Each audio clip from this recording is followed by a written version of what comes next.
Hi, Sean here. Welcome to this edition of the Take Charge or Change podcast.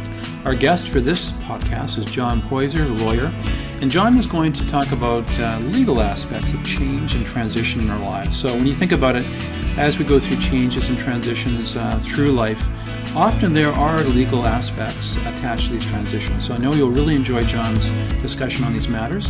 And below the video podcast, you'll find some show note information for some of the resources that John references during the podcast. So enjoy. Well, it's a real pleasure to welcome John Poyser to this edition of the Take Charge or Change podcast. Before we get into the conversation, I just want to give you a little bit of background information on John. He's a partner with the law firm Traditional Law LLP, Estates and Trusts in Winnipeg. He's also a partner with the Wealth and Estate Law Group in Calgary, and he helps clients in Manitoba, Ontario, Alberta, and British Columbia pass wealth from one generation to the next while minimizing taxes and structuring special arrangements to improve the lives of beneficiaries. John's heavily involved in the leadership and the education of lawyers, working with wills and estates, and at a national level, he's the past deputy chair of the Society of Trust and Estate Practitioners. John has lectured and lectures extensively on estate planning and succession tax planning right across the country, and is a regular contributor to the Winnipeg Free Press and Calgary Herald on issues around succession planning and estate and tax planning. He's also an author. He's co-authored a textbook, Taxation of Trusts and Estates, a Practitioner's Guide. So it's a real pleasure to welcome John Poyser to this edition of the podcast. Welcome, John. It's a pleasure being involved. Was really looking forward to this call, and the interesting thing is with the twin themes of change, and we're living in an environment where there's unprecedented change, it seems, at almost every aspect of life, and challenge and the building up resiliency to deal with those changes.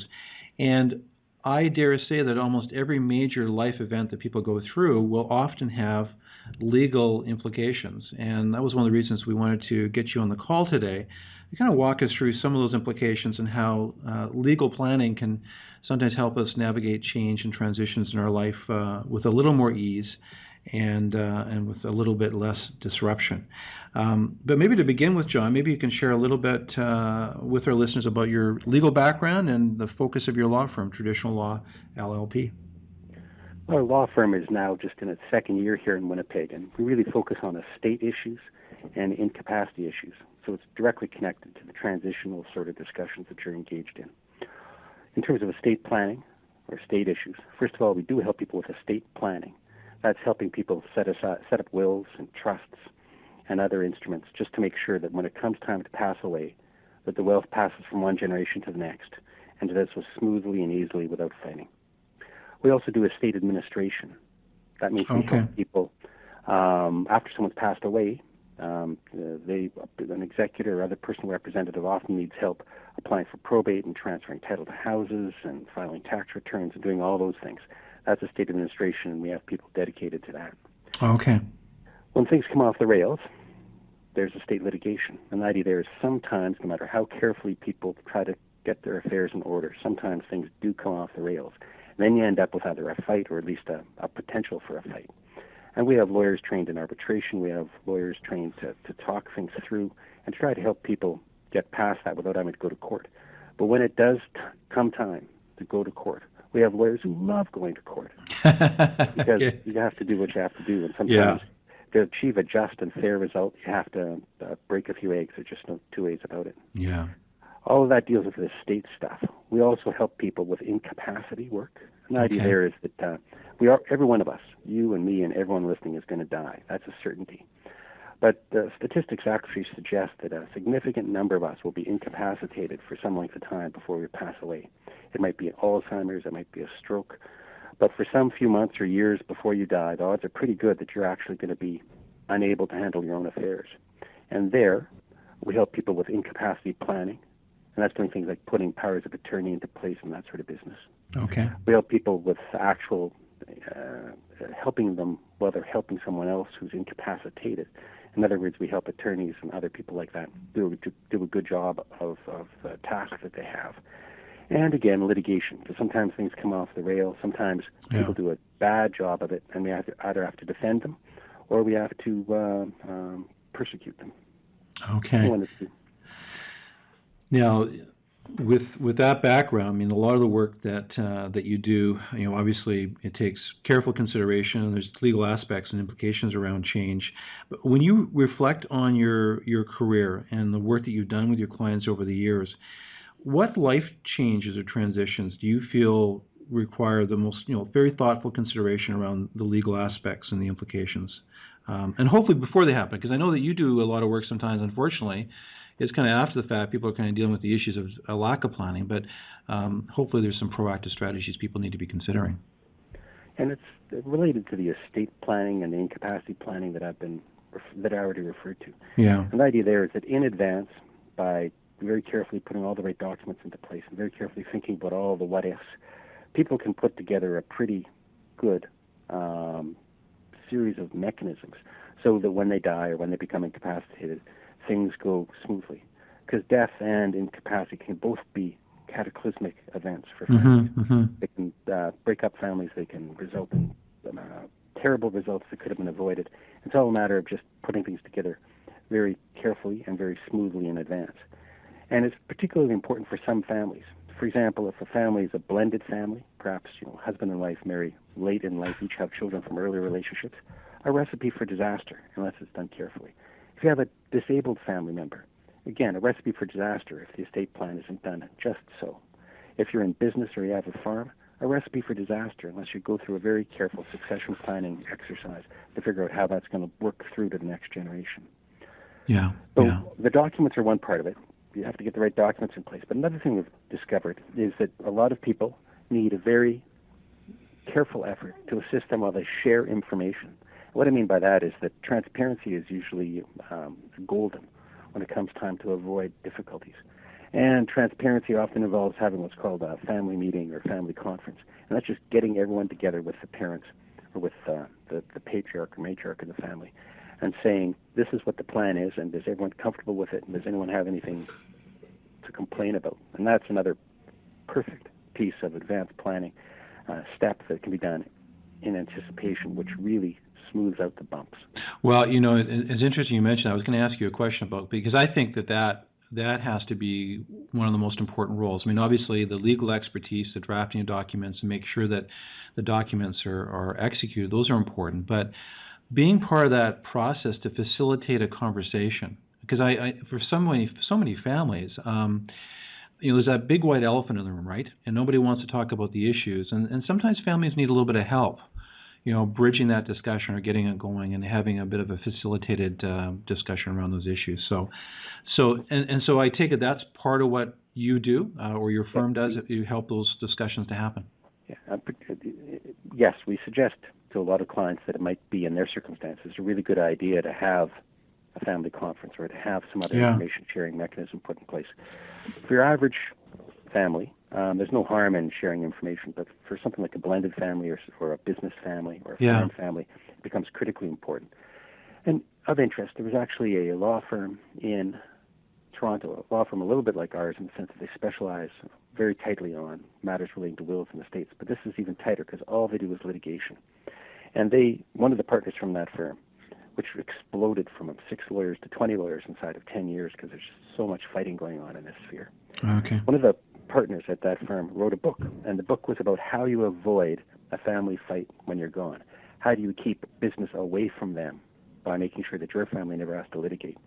And in that book, the primary thesis, the primary point that the author made was that the single most powerful way to avoid a fight over your estate is to have a family conference, which is to get everyone in the room, let them know what's going to happen, make sure they understand what's going to happen, make sure they have the opportunity to ask questions about what's going to happen, and then to get them to buy in, either expressly or at least by lack of complaint, to the plan.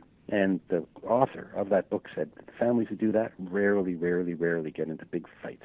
The families who don't do that almost inevitably could have avoided the big fight if they'd taken that step. Yeah, interesting. It's a very powerful tool. Lawyers are guilty of focusing on the documents, but not on the information. They create these great documents, and then after the person dies, things blow up because there was never any buy-in or understanding. Yeah, no, exactly. Well, let's look at maybe specific life transitions for people, and I guess the one that comes to mind is aging. with baby boomer parents requiring more and more intensive care and baby boomers themselves getting older.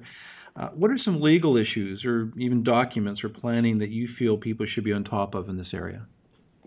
Well, again, the simplest thing to say in response to that is that everyone should have a power of attorney that they put in place that governs their financial decision-making should they become incapacitated. And everyone should give strong consideration to having a companion piece, which is a medical directive or living will put in place as well. Okay. And so that's just the basic. So the basic point is that each one of us owes our family and owes ourselves the foresight to have that document or those documents in place. But bigger than that, and more interesting than that in my own view, is just the education process that's necessary for people, for kids, for whoever, for family members who take over another family member's finances. And the idea there is that if you've been appointed to handle your parents' financial matters should they become disabled, when it happens, when you're called into service, you typically don't have any real good idea of how to do the job.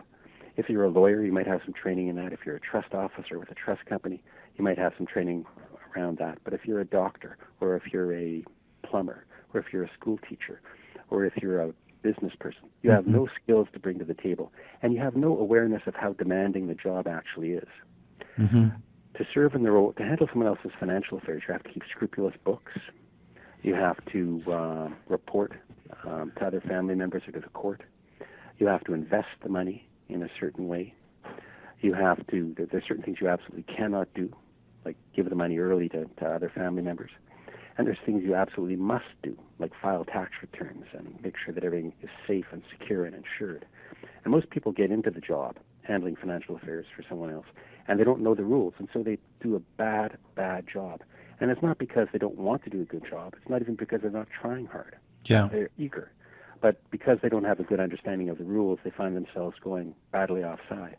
And then it's a really ugly situation. We get people who come to our office and they have to pay us a big chunk of change, a few $1,000s, to sit down and learn the rules or to remediate a situation after they've badly mucked it up. And that's sad because it's avoidable with a little bit of knowledge at the front end. Interesting. Now, that might be a good segue because I know that your firm, or you've been involved in actually putting together programs that actually help to educate people on those matters. Maybe you could share a little bit about that with our listeners. Yeah, because we were sick and tired of seeing people come to our office with their tail between their legs and having to charge them large sums of money to get out of predicaments which were avoidable. We're lawyers, we don't mind making money, but at the same time, the situation seemed so avoidable. So what we eventually did was we created and then been working on a project which we call Power of Attorney School. Okay.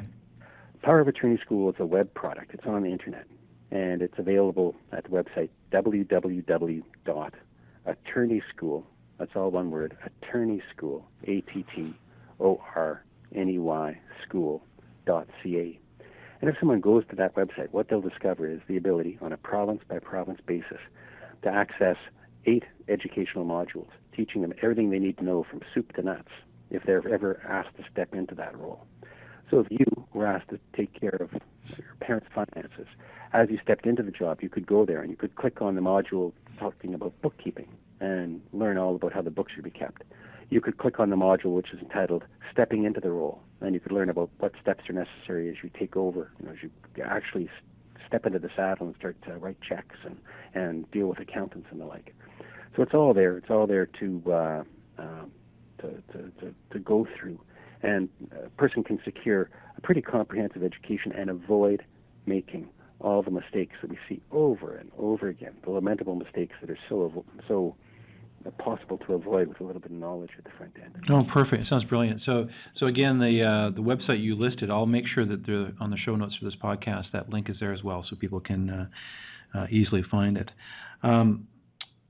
Just kind of further onto that topic, is there any legal issue around, and we really focusing on aging because we've got this aging demographic, but any legal issue around aging that you feel is most problematic? And if there's one that kind of comes to mind for you, what advice you'd have for people listening?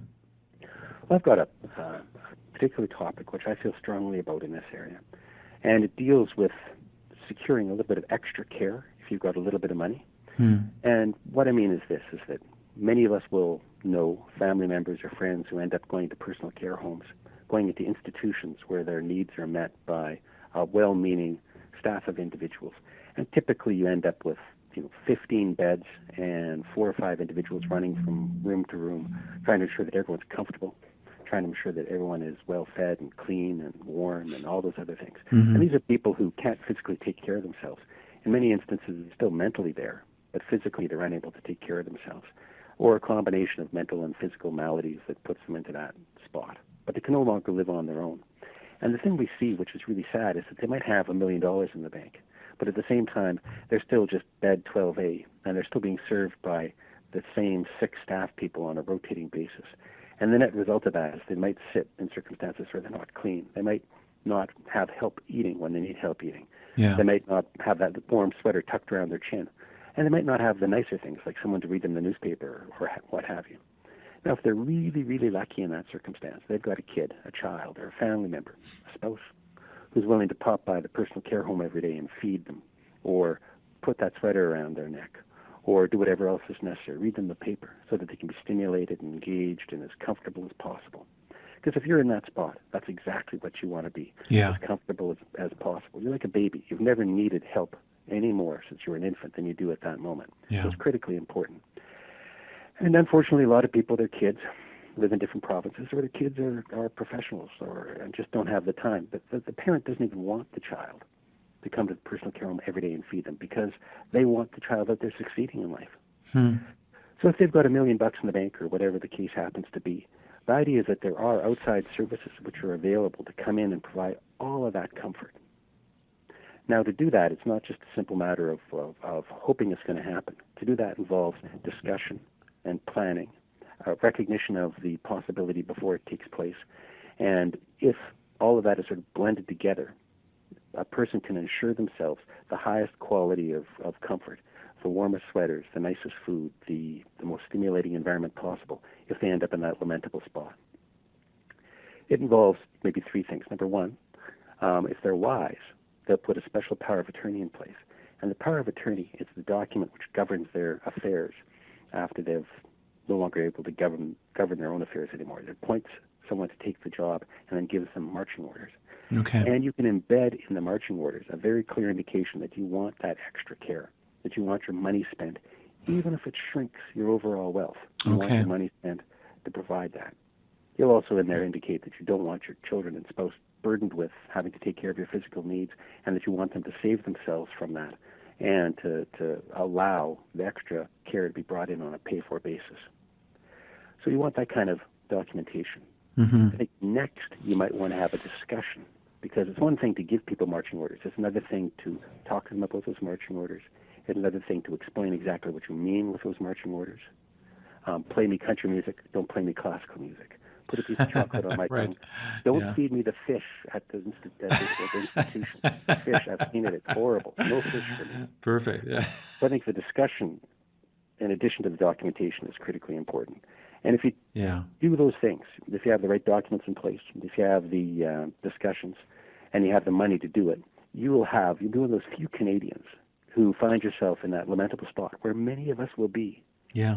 Where many of us will be. You'll be one of the few who are warm and comfy and taken care of, and have a family who knows that's happening and don't have to feel guilty about it. Sometimes people get into a bit of a spot because it really does you do have to have a pile of money in the bank for this. It's going to cost $20,000, $30,000, $40,000 a year, sometimes $60,000 or $80,000 a year to layer in that additional kind of support. And it's perfect if you've got $3 or $4 million of cash kicking around.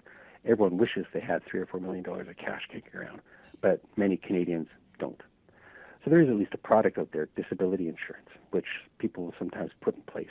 And the idea is that they pay a monthly premium, and they ensure that if they do end up in that spot, there is a steady cash flow specifically dedicated to paying for that extra level of care. Right. And so part of the whole thing I'm talking about is the documents, it's the discussions, and sometimes it's even having our clients go to an appropriate helper, advisor, banker, financial advisor, whoever, and discuss the possibility of those kinds of insurance programs. Exactly. You know, they can be very tough conversations, trying to confront some of these real issues, but So important, and it leads to a lot of peace of mind, I think, for everyone once they get past the planning and get a good, solid plan in place. The discussions are difficult. What we discover, interestingly, is we can talk about death, and we can talk about death in a family setting, and no one cries. We can talk about financial powers of attorney in a setting like this, and no one cries. But if we get the whole family together and we start talking about incapacity and end-of-life care, the living will and that sort of business, I guarantee you someone in the room cried every time. Yeah. So a lot of these discussions, for the most part, these discussions can be done in a way which is light and easy, and people feel empowered and people feel good knowing that everything's going to go smoothly. But we always end up with at least a tear in the corner of someone's eye when we talk about end-of-life care. Yeah. Small price to pay, that tear, for knowing that everything is exactly as it should be across the board. No, absolutely, John. You know, we haven't spent very much time together, but I think we've covered a lot of really great points, and this has been extremely helpful. We're looking forward to doing a future podcast together and continue to unpack some of the legal issues around. If somebody's listening to this podcast and they're prompted to want to contact your office, how do they do that? And do you have any kind of sort of introductory process that you take people through who want to connect with you? Well, we have a website we're proud of, which is www.traditionlaw.ca. On the website, they'll find telephone numbers for all of the lawyers and an indication of their specific practice areas. My telephone number is 204-947-6802. And what people will discover is that if they have a legal issue and it looks like that they might need some legal help, we typically bring them on in and make sure that the first 15 minutes to half hour are free. Just to make sure it's a good fit, to make sure that we do have services they require, and that the pricing that we are able to quote at that point seems fair and reasonable to them. And so long as it's a good fit, then at the end of 15 minutes or 30 minutes, we typically just plunge in and we spend the time necessary with people to help them do the things that we've been talking about. Oh, perfect. That provides great clarity on how that process works. Again, John, thanks so much for taking the time. And like I said, we're looking forward to having future conversations on these legal issues down the road. My pleasure. Well, that concludes my conversation with John Poyser on the legal aspects of change and transition. Hope you found the conversation helpful. As I mentioned at the beginning of the podcast, underneath the video podcast, you'll find the show notes with helpful resources that were referenced during our discussion. And specifically, if you have any legal concerns you want to make sure that you get clarity on, be sure to contact John's office. I know they'd welcome the conversation. His contact information shows up in the show notes as well. If you have not already signed up for the Resiliency Toolbox, I'd encourage you to do so. It's to the right of this video podcast on the website. And in that toolbox, you'll find a quarterly newsletter and previous editions of that newsletter chock full of great information on personal resiliency, change readiness. It's a collaboration of over 10 professionals who have expertise in various aspects of change, transition, and resiliency. As well, be sure to poke around the website for other helpful resources.